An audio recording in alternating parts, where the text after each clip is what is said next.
Hello, नमस्कार सभी को। कैसे हैं आप सभी। आज हम कंप्लीट करने वाले हैं हमारा लेसन 6, है ना, क्लास 10th का, जिसका नाम है द मेकिंग ऑफ साइंटिस्ट। किसने लिखा है? रॉबर्ट डब्ल्यू पीटरसन ने। स्टार्ट करते हैं। पहला क्वेश्चन हमारा, how Richard's Ebright's mother help him to become a scientist. किस प्रकार रिचर्ड ईवराइट्स की माँ ने उन्हें साइंटिस्ट बनाने में उनकी मदद की। या फिर इस क्वेश्चन को ऐसे कहेंगे, how did his mother help him. उनकी माँ ने उनकी कैसे मदद की। किनकी हेल्प की? रिचर्ड्स ईवराइट की। आंसर है, Richard's mother prove to be a great help. Richard's की माँ ने बहुत ज़्यादा उनकी मदद की। She took him on trips, वो उन्हें ट्रिप्स पर ले जाती थी। And bought scientific equipment for him, और उनके लिए साइंटिफिक इक्विपमेंट को खरीदा करती थी। वैज्ञानिक जो उपकरण होते हैं, जरूरत के हिसाब से उनके लिए वो वैज्ञानिक उपकरण खरीदा करती थी। She spent all her time in setting up challenge for him, और तो और she spent all her time, वो अपना पूरा का पूरा समय व्यतीत करती थी in setting up challenge for him. जो भी रिचर्ड्स के सामने चुनौती आती थी, उन चुनौतियों को, है ना, कंप्लीट कराने के लिए वो अपना पूरा टाइम स्पेंड किया करती थी। This helps him to learn a lot, इस वजह से उन्हें बहुत सारी चीज़ें सीखने का मौका मिला। She presented him with the book the travel of monarch X, और तो और रिचर्ड सीवराइट्स की माँ ने उन्हें एक किताब खरीद कर दी जिसका नाम था the travel of monarch x.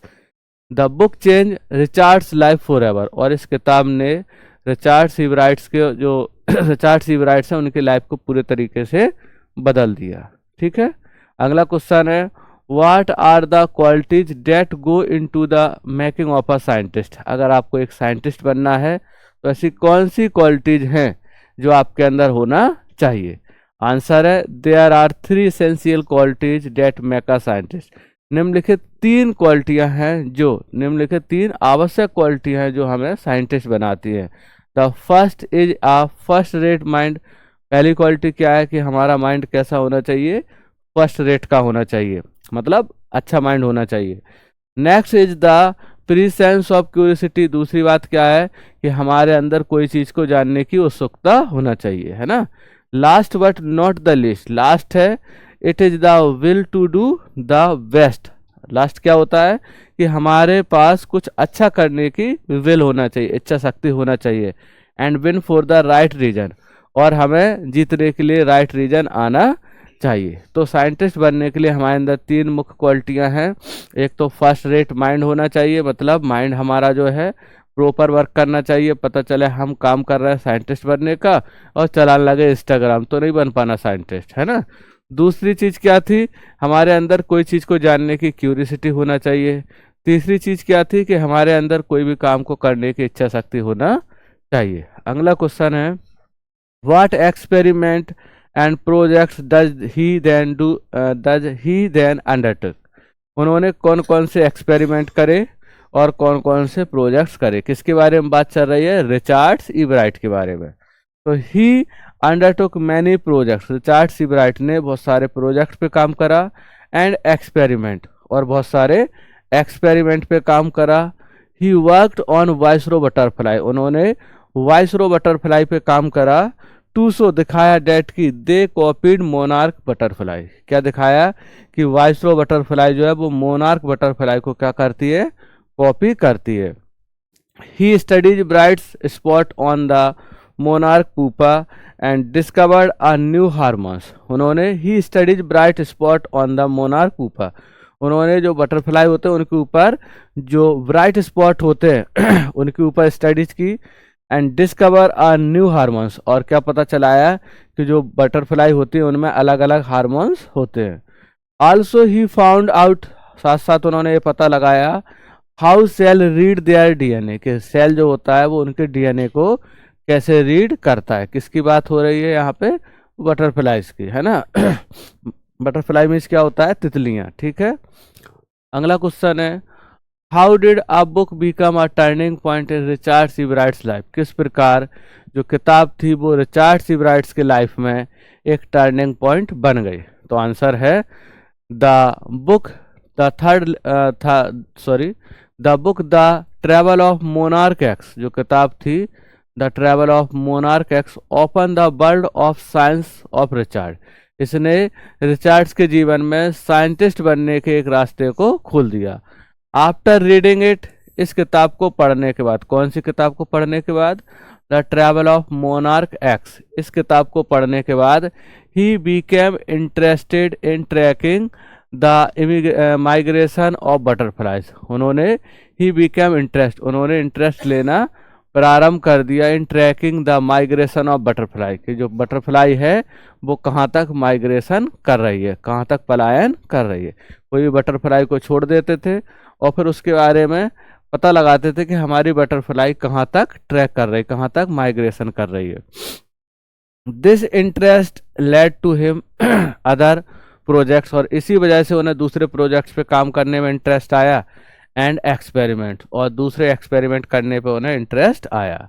Finally आखिरकार he become a great scientist, आखिरकार रिचर्ड सी ब्राइट्स क्या बन गए? एक महान साइंटिस्ट बन गए। ठीक है, अगला क्वेश्चन है हमारा, how can one become a scientist, एक व्यक्ति साइंटिस्ट कैसे बन सकता है?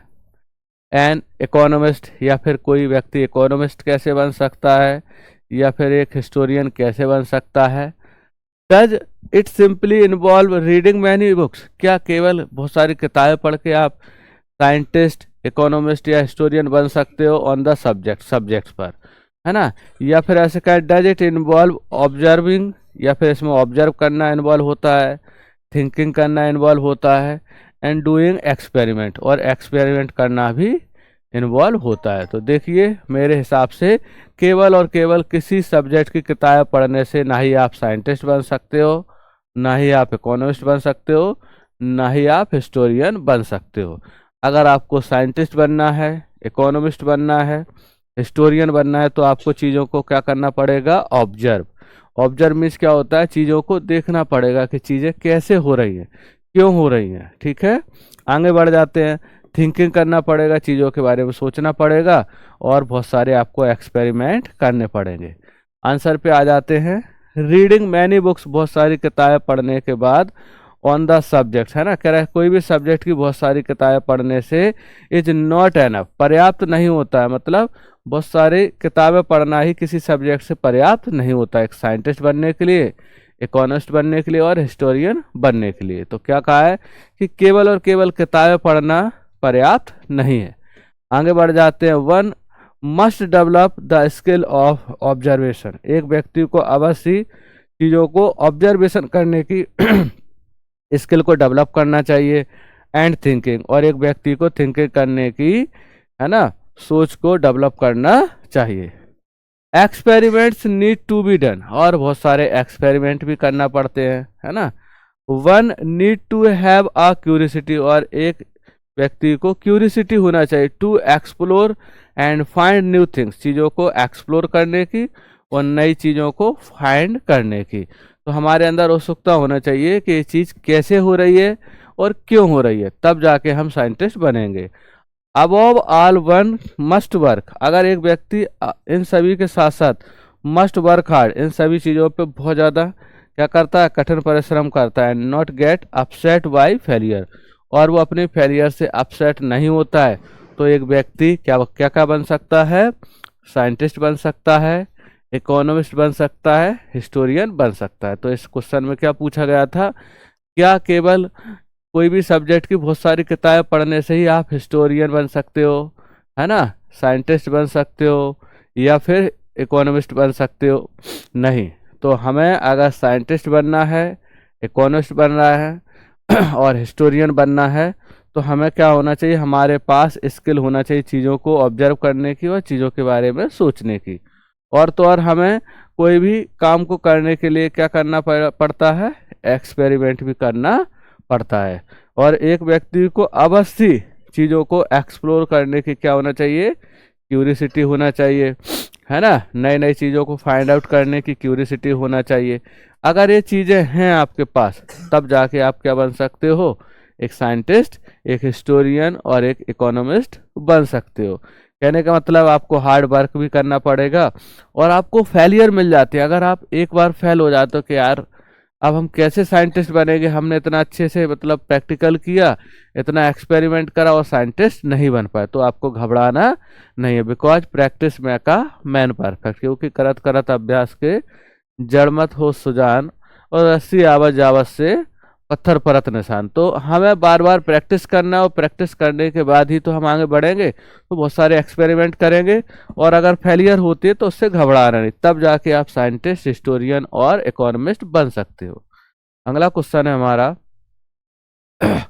What lesson does Ebright's learn, Ebright ने कौन से सबक को सीखा, when he does not win anything at a science fair, जब विज्ञान के फेयर, विज्ञान के मेले में जब वो गए और वहां पे उन्हें कोई भी प्राइज नहीं मिला। तो Ebright's exhibited slides of frog tissue at a science fair. तो इब्राइट्स जो थे exhibited slide of frog tissue at science fair, तो इन्होंने साइंस फेयर मेला जो लगा हुआ था विज्ञान की प्रदर्शनी, उसमें क्या करा था, स्लाइड ऑफ फ्रॉग टिश्यू बनाया है ना, इसके बारे में उन्होंने बताया। ही लर्नड, उन्होंने सीखा एन इम्पोर्टेंट लेसन, उन्होंने यहाँ से एक महत्वपूर्ण सबक सीखा, डेट की science is not just about the display, कह रहे साइंस वो नहीं है जो केवल और केवल डिस्प्ले हो रहा है, जो दिख रहा है, it is about projects and experiment. Science क्या होता है, जब हम किसी प्रोजेक्ट पे काम करते हैं और बहुत सारे एक्सपेरिमेंट करते हैं। He began conducting experiment for that day onward, और उसी दिन से ऑन है ना, डेट डे ऑनवर्ड का मतलब उसी दिन से उन्होंने क्या स्टार्ट कर दिया, बहुत सारी चीज़ों को कंडक्ट करके एक्सपेरिमेंट करना प्रारंभ कर दिया। कहने का मतलब यहाँ पे देखो एग्जिबिटेड क्या होता है, तो रिचर्ड इब्राइट जो है विज्ञान की प्रदर्शनी में गए, कहीं पे विज्ञान का मेला लगा और वहाँ प्रदर्शनी में गए क्या दिखाने के लिए, कि उन्होंने स्लाइड्स ऑफ फ्रॉग टिश्यू पे काम करा है, लेकिन इस चीज़ में वो सफल नहीं हुए। तो यहाँ से उन्होंने क्या सीखा, एक महत्वपूर्ण सबक सीखा कि science is not just about the display, science वो नहीं जो केवल और केवल डिस्प्ले हो रहा है, it is about projects and experiment. Science क्या होता है कि हमें प्रोजेक्ट्स और एक्सपेरिमेंट्स पे काम करना पड़ता है। He began conducting experiments for that day onward, और उसी दिन से उन्होंने एक्सपेरिमेंट पे कंडक्ट करना प्रारंभ कर दिया। अगला क्वेश्चन है, what was Ebright's hobby in early childhood, प्रारंभिक बचपन से ही इब्राइट्स की क्या हॉबी थी, तो Ebright had the hobby of collecting things in early childhood. तो इब्राइट्स की प्रारंभिक बचपन से ही चीज़ों को कलेक्ट करने की हॉबी थी। Because he had no company to play with him, क्योंकि उनके साथ खेलने के लिए और कोई था ही नहीं। ही कलेक्टेड बटरफ्लाइज, वो क्या करते थे, बटरफ्लाई को कलेक्ट करते थे, जैसे छोटे बच्चे क्या करते हैं तितली को पकड़ लेते, ऐसे वो भी तितलियां पकड़ते थे, है ना। रॉक्स, फॉसिल्स एंड कॉइन्स, इन सारी चीज़ों को वो कलेक्ट करते थे। He was an eager astronomers too, और तो और वो एस्ट्रोनॉमर्स भी बनना चाहते थे, उत्सुक थे एस्ट्रोनॉमर्स में की। एस्ट्रोनॉमर्स मीन्स होता भविष्यवाणी, तो भविष्यवाणी के लिए भी वो क्या थे, उत्सुक थे, है ना। Why did Ebright start tagging butterfly, जो इब्राइट थे उन्होंने बटरफ्लाई को टैग करना क्यों स्टार्ट कर दिया। टैग करना क्या होता है, जैसे हम किसी को टैग करते हैं इंस्टाग्राम पे, है ना, तो ऐसे उन्होंने बटरफ्लाई को टैग करना स्टार्ट क्यों कर दिया। तो Ebright was helping doctor Urquhart, Ebright जो है डॉक्टर यूरकहार्ट के जो है, डॉक्टर यूरकहार्ट क्या इनका नाम है, इनकी क्या करना चाहते थे, हेल्प कर रहे थे। तो doctor Ebright was helping doctor Urquhart in his research on butterflies migration. तो डॉक्टर यूरकहार्ट जो है रिसर्च कर रहे थे कि बटरफ्लाई कैसे माइग्रेशन करते हैं, और इसमें इनकी मदद कौन कर रहा था, इब्राइट कर रहे थे। So he started tagging monarch butterfly, इसलिए उन्होंने मोनार्क बटरफ्लाई को टैग करना स्टार्ट कर दिया। These butterflies were to be send to doctor Urquhart, और ये बटरफ्लाई को टैग करते थे और उन बटरफ्लाई को किसके पास भेजते थे, डॉक्टर यूरकहार्ट के पास भेजते थे। तो ये था हमारा लेसन, कौन सा था बेटा, लेसन 6, जिसका नाम था द मेकिंग ऑफ साइंटिस्ट, जिसे किसने लिखा था, रॉबर्ट W. पीटरसन ने। Thank you.